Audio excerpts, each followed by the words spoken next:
SLST interview প্রক্রিয়ার যে interview এবং ডেমনস্ট্রেশন স্ট্র্যাটেজি বা কী পড়তে হবে না পড়তে হবে সেই রিগার্ডিং যে ভিডিও আমাদের, তার আজকে একটা নির্দিষ্ট টপিক।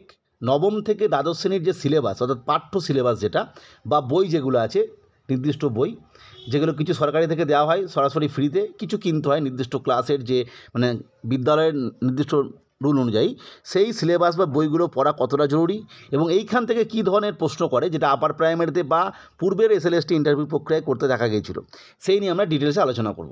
প্রথমেই বলে রাখি যে কী পড়তে হবে। নবম থেকে দশম শ্রেণীর যে সিলেবাস, সেটা পুরোটা বুঝতে হবে।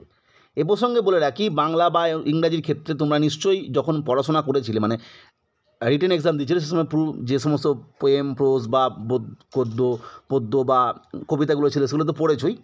পুনরায় সেটা ভালো করে দেখে নিতে হবে। এবং অন্যান্য সাবজেক্টের ক্ষেত্রে দেখা গেছে যে সিলেবাসটা দেওয়া হয়েছিল সেটা প্রায় ওই সিলেবাসই আছে, এমন কিছু তার থেকে তো বেশি ছিলই, কিন্তু ওইগুলোও ছিল। কিন্তু বর্তমানে তোমাদেরকে আলাদাভাবে 9 এবং নবম দশম এবং 11-12 যে সিলেবাসটা, সেটা সম্পূর্ণ বুঝতে হবে যে 9-এর সিলেবাসটা অ্যাকচুয়ালি কী রয়েছে, 10-এর সিলেবাসটা কী রয়েছে অ্যাকচুয়ালি, ইতিহাসের ক্ষেত্রে কতটা 10-এ এক্সট্রা অ্যাড হলো, বা ফিজিক্সের ক্ষেত্রে ভৌতবিজ্ঞান হিসেবে 10-এ যতটা ছিল 11-এ গিয়ে নতুন করে কী যোগ হচ্ছে, কোন কোন বিষয়গুলো যোগ হচ্ছে, এই বিষয়গুলো। বা যেগুলো একদম 11-12-এর সাবজেক্ট, এডুকেশন, নিউট্রিশন, সংস্কৃত, যেগুলো 9-10 নেই, সেগুলোর ক্ষেত্রে কী কী সিলেবাস আছে, যা সিলেবাস এবং যদি তোমরা পারো বইগুলো একবার ভালো করে দেখে নাও, অর্থাৎ বইগুলো দেখে নিতে হবে, এটাগুলো বিষয়।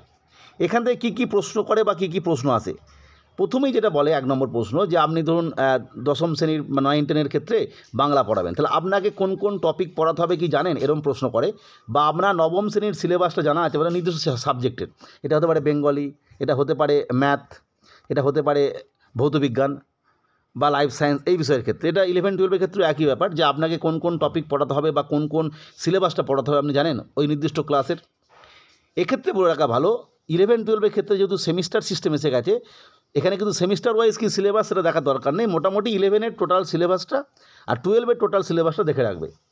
নেক্সট 2 নম্বর এরকম প্রশ্ন করতে দেখা গেছে 11-12-এর ক্ষেত্রে, যে নবম দশমের হয়তো হিস্ট্রি যেটুকুনি পড়ানো হয়েছে আর কি, তারপর 11-12-এ গিয়ে নতুন করে যদি কিছু অ্যাড হয়েছে, সে অতিরিক্ত বিষয় কী কী অ্যাড হয়েছে, বা নতুন করে নবম দশমের থেকে একাদশ দশমে গিয়ে ইতিহাসের ক্ষেত্রে কোন কোন বিষয়গুলো এক্সট্রা করে পড়াতে হচ্ছে বা কোন কোন বিষয় নতুন করে আনা হয়েছে, এটা কি আপনি দেখেছেন সিলেবাসটা, এরকম প্রশ্ন আসে। সেটা হতে পারে হিস্ট্রি, জিওগ্রাফি, যাই হোক না কেন। একই রকমভাবে এরপরে যেটা প্রশ্ন করে, সেটা যে নির্দিষ্ট টপিক, অর্থাৎ 9-10 বা 11-12-এ আছে, অর্থাৎ বাচ্চাদের পড়ানো হয়, স্কুলে পড়ানো হয়, সেই নির্দিষ্ট টপিক উল্লেখ করে প্রশ্ন করতে পারে ইন্টারভিউ রেসপেক্টে। মানে হয়তো বলে দিল যে হঠাৎ করে যে জিওগ্রাফির ক্ষেত্রে যে স্ট্যালাকটাইট ও ট্যালাকমাইট ব্যাপারটা কী, ছাত্রদের কীভাবে বোঝাবে, এটা কিন্তু ইন্টারভিউ, ডেমনস্ট্রেশন নয়। এবার এইখান থেকে হয়তো অনেক সময় বলা হয় যে তাহলে এটা তুমি এবার বোর্ড ওয়ার্কের মাধ্যমে ডেমনস্ট্রেশনের মধ্যে দেখাও। একই রকমভাবে সায়েন্সের সাবজেক্ট থেকে এরকম প্রশ্ন আসতে পারে। দেখা গেলো প্রজেক্টাইল মোশনটা 11-12-এ প্রথম আসছে, 9-10-এর ব্যাপারটা ছিল না, তাহলে সেক্ষেত্রে হয়তো বলে দিল যে প্রজেক্টাইল মোশন ব্যাপারটা কী, সেটা কীভাবে বোঝাবে, এবং এখান থেকে হয়তো বলা আছে তুমি তাহলে এটা ডেমনস্ট্রেশনে দেখাও।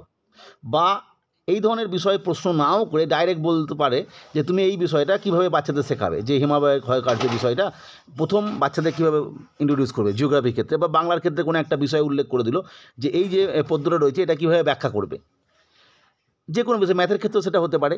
এইভাবে কিন্তু প্রশ্ন করে, ফলে সিলেবাসটা দেখে রাখা জরুরি। অবশ্যই পারলে বইগুলো নিয়ে রাখবে, কোনো নেই, সব কটা বই, মানে যে যে সাবজেক্টের আর কি, সে বইগুলো দেখে একটু ভালো করে বোঝার চেষ্টা করো।